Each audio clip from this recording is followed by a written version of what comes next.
दोस्तों, जहां उत्तरी गजा तक पहुंचने के लिए गजा के लोग इंतजार कर रहे हैं, जो निजाम कॉरिडोर है उसे खोला नहीं जा रहा है, तमाम चीजें हो रही हैं, उन सब के बीच एक बड़ी खबर निकलकर सामने आई है। वो खबर तो आपको दिखाऊंगा, खबर लेबनान से भी जुड़ी हुई है।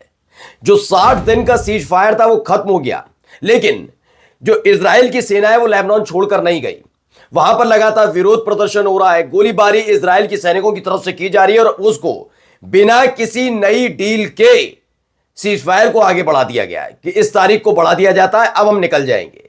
ये तमाम चीजें की जा रही है। तो वहीं अमेरिका की तरफ से एक प्रस्ताव आया है, प्रस्ताव ऐसा जिसने फिलिस्तीनियों का गुस्सा 7वें आसमान पर ला दिया, जबकि सीज फायर चल रहा है। खबर यह निकल कर आई है कि फिलिस्तीनियों को उनकी जमीन से हटाकर किसी दूसरे देश में अस्थायी तौर पर बसाने का प्रस्ताव सामने आने वाला है। ये सारी खबरें आपके सामने लेकर आया हूं, खबर ईरान से भी, जिसने अमेरिका को चौंका कर रख दिया। नमस्कार, मैं हूं प्रज्वल गौतम और आप देख रहे हैं the live TV. The live TV, सच सबसे आगे। बिना देर किए पहले ये वीडियो आप देखिए। ये वीडियो आई है, इस वीडियो में देखिए किस तरीके से गोलीबारी की जा रही है। लेबनान से निकल कर आई है। पहली खबर लेबनान की इसलिए दिखा रहा हूं कि लेबनान को लेकर सबसे ज्यादा चिंता जताई जा रही है कि लेबनान में होगा क्या, क्या दोबारा हिजबुल्लाह से इजराइल का संघर्ष होने जा रहा है। क्योंकि अभी हाल ही में अमेरिका ने यूक्रेन समेत कई देशों को हथियार सप्लाई करने से मना कर दिया कि हम सहायता के तौर पर नहीं देंगे। लेकिन देखिए दिया किसे, इजराइल को देने की बात कही कि 2000 पाउंड हम बॉम्ब देने जा रहे हैं। तो वही दूसरी तरफ क्या हो रहा है, लेबनान के साथ मोर्चा खोलने जा रहा है।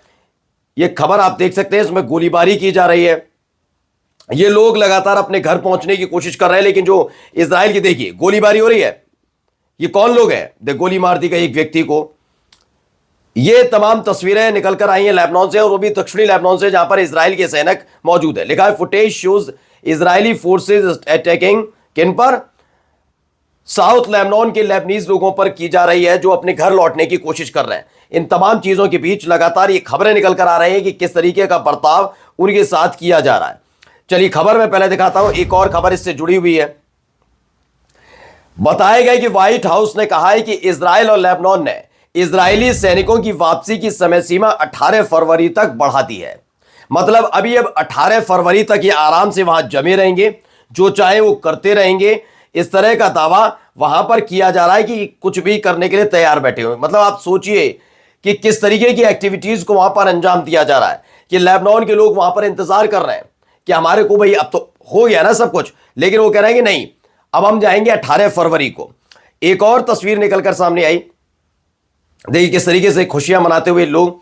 ये लेबनान से ही निकल के तस्वीर आई है, जब बेरूत है जो कैपिटल है उनका, बेरूत, वहां से लोग अपने अपने घरों की तरफ निकल रहे हैं, हाथों में पीले झंडे लेकर। आप तस्वीरों में देख सकते हैं ये सारे लोग उस वक्त जब हमला हुआ था उस वक्त ये चले गए थे, और लेकिन अब ये लौटने लगे हैं अपने घरों की तरफ। इस तरह की तस्वीरें लगातार निकलकर सामने आ रही हैं। अब एक और खबर निकलकर सामने आई जिसमें दावा किया, देखिए एक और तस्वीर, लेबनान की तरफ अपने लौट रहे हैं, जो साउथ लेबनान यानी दक्षिणी लेबनान की तरफ लौटने की कोशिश की जा रही है। उसमें उसको लेकर बड़ा उत्साह नजर आ रहा है। ये वीडियो देखिए, हजारों की तादाद, कोई गाड़ी में है, कोई कार पर, कोई बाइक पर, अलग अलग तस्वीरें निकलकर सामने आई हैं कि कैसे लोग अपने अपने घरों की तरफ जाने की कोशिश कर रहे हैं। चलिए एक और खबर पहले दिखाता हूं, लेबनान से जुड़ी हुई खबर। क्या ब्रेकिंग है, लेबनान के स्वास्थ्य मंत्रालय की तरफ से कहा गया कि देश के दक्षिणी इलाके में जो अपने घरों की तरफ, शहर की तरफ लौटने की कोशिश कर रहे हैं, ऐसे लोगों पर इजराइल की तरफ से जो गोलीबारी की गई उसमें अब तक 22 लेबनानी उनकी मौत हो गई है, जबकि 124 लोग घायल हुए हैं। यानी सीज फायर अगर चल रहा है, चूंकि सीज फायर माना जाएगा ना, अब तो 18 फरवरी तक बढ़ा दिया गया, तो ये लगातार हमले क्यों हो रहे हैं? ये एक सवाल, बहुत पेचीदा सवाल है जो उठना चाहिए, लेकिन उसका जवाब नहीं दे रहा। मैं फिर कह रहा हूं, ये जो बम भेजे जा रहे हैं ना, जिस पर अभी जो बाइडेन ने रोक लगा रखी थी, लेकिन जैसे ही डोनाल्ड ट्रंप आए वो इजराइल को भेज रहे बम, वो इसीलिए नहीं है सिर्फ कि गजा में, वेस्ट बैंक में हमले करने, नहीं, वो सीरिया से लेकर लेबनान के लिए भेजे जा रहे हैं कि आराम से उसका इस्तेमाल कीजिएगा और जमकर हालात पर बेकार कीजिएगा, ये तमाम चीजें कीजिएगा। अब आपको लेकर चलते हैं गजा में। गजा में क्या क्या हो रहा है, पहले गजा की कुछ तस्वीरें भी आपको दिखा देता हूं। देखिए ये गजा की तस्वीर निकलकर सामने आई, वहां पर लोग एंजॉय तो कर रहे हैं, आने जाने के लिए तैयार बैठे हुए हैं, ये तमाम चीजें हो रही हैं। और इनको लेकर दावा जो किया जा रहा है वो बता देता हूं। ये देखिए, इसमें कहा गया है उत्तरी गजा की तरफ जाने की आधिकारिक जो तारीख है वो 8 बजे है। 2 लाख से ज्यादा फिलिस्तीनी वर्तमान में वापसी की तैयारी में एकत्रित हो रहे हैं। ये तस्वीरें निकल कर, वीडियो भी निकल कर सामने आई हैं जिसमें जाने के लिए तैयार बैठे हुए हैं। खबर यह भी निकल कर आई, इंपॉर्टेंट क्लियरिफिकेशन निकल कर आई। हमास की तरफ से दी गई सूची में कहा गया है कि प्रत्येक जो बंदी है उसका विवरण शामिल नहीं है, केवल वो जीवित लोगों और संख्या और मृतक लोगों की संख्या शामिल है। कौन जिंदा है कौन मर गया तो ये तो रिलीज के दिन ही पता चलेगा। ये आमिर सराफाती कहता है। ये आमिर सराफाती कौन है? एक पत्रकार है जो ये कहते हैं कि किस तरीके से ये लोग हैं, इंतजार कर रहे हैं।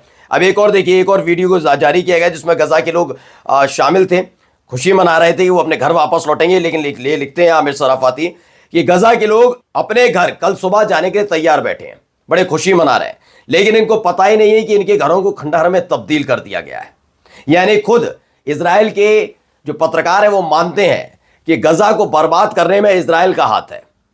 वे खुद बता रहे हैं कि इनको सेलिब्रेट करने की जरूरत क्या, इनका घर तो खंडहर में तब्दील हो गया है। इस तरह की भाषा शैली का इस्तेमाल लगातार किया जा रहा है। चलिए एक वीडियो निकल कर आई है, पहले वो वीडियो देखिए।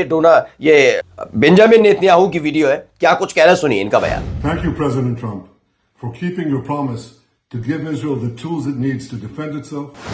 दरअसल कहते हैं कि थैंक यू प्रेसिडेंट ट्रंप, यानी राष्ट्रपति ट्रंप से थैंक यू कहा, इसलिए कि आपने इजराइल को अपनी रक्षा करने, हमारे आम दुश्मनों से लड़ने और शांति और समृद्धि का भविष्य में सुनिश्चित करने के लिए हथियार देने के वादे को पूरा किया है। मैंने कहा ना, ये हथियार वाला जो हिस्सा है ये सबसे ज्यादा महत्वपूर्ण है, इसको समझना चाहिए दोस्तों। ये क्यों ऐसा किया जा रहा है ये समझने वाली बात है। और इन सब के बीच एक खबर, और पहले ये खबर आप जरा देखिए क्या है। इसमें खबर है कि अमेरिकी राष्ट्रपति यानी US president Donald Trump has proposed. क्या प्रपोज किया गया?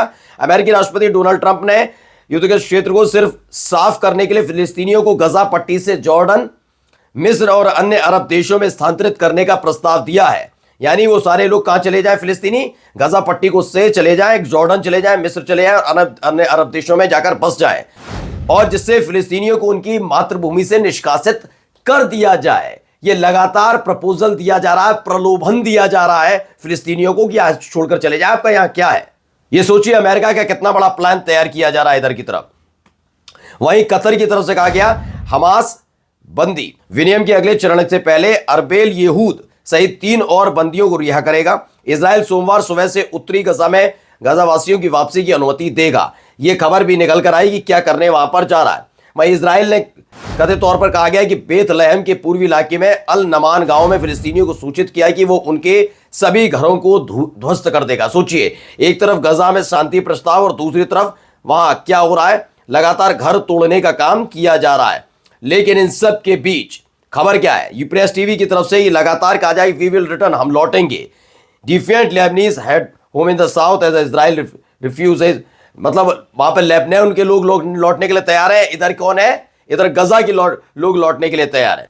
अब यमन की तरफ से भी कहा गया है Yemenis to resume operation if Israel violates Gaza ceasefire. यहूदी लड़ाकों की तरफ से कह दिया गया है कि हम लगातार नजर बनाए हुए हैं, अगर एक भी गलती हुई तो हम दोबारा से हमले शुरू कर देंगे। नमस्कार। द लाइव टीवी, सच सबसे आगे।